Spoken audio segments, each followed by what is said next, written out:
le conseil préalable à l'acquisition de terrain, quelle autre activité exerce le cabinet d'IVA?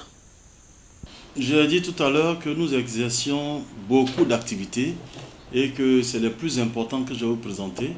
Quand vous nous donnerez donc l'occasion, d'autres collaborateurs qui sont plus outillés dans leur domaine, donc vous entretiendront donc sur ce sujet-là.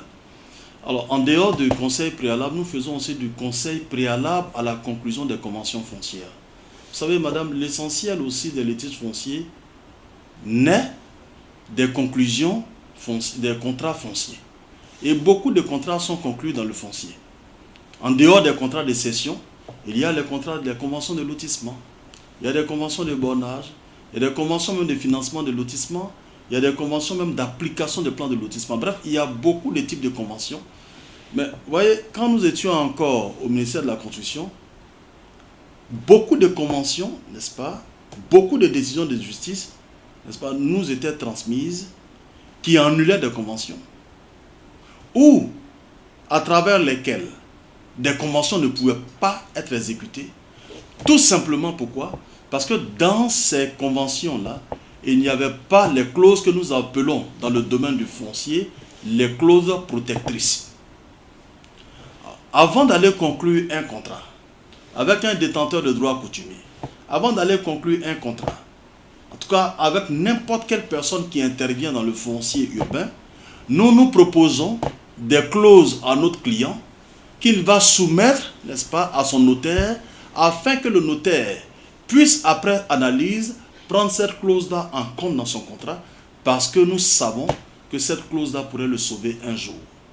Et donc, dans l'assistance préalable à la conclusion des conventions, nous indiquons à nos clients la voie à suivre pour ne pas voir leur convention annulée. Également, nous leur proposons, selon le cas, les clauses qu'il faut mettre dans leur convention pour les protéger s'il survenait un jour un litige foncier. Pouvez-vous nous donner des illustrations de cette activité? Alors, les illustrations sont nombreuses, madame, on peut les égrener à souhait. Alors, tout à l'heure, j'expliquais que le rôle du cabinet d'IVA, c'était d'accompagner les investisseurs dans la conclusion de leur contrat. Nous, on leur conseille la procédure légale et réglementaire et on leur conseille la prise en compte de certaines clauses dans leur convention pour les protéger au cas où adviendrait un litige foncier. Croyez-moi, madame, ces conventions foncières, je vais dire, constituent le siège de l'essentiel des litiges fonciers. Alors, il y a eu un cas où un opérateur a financé un lotissement et il devait avoir droit à un certain nombre de lots.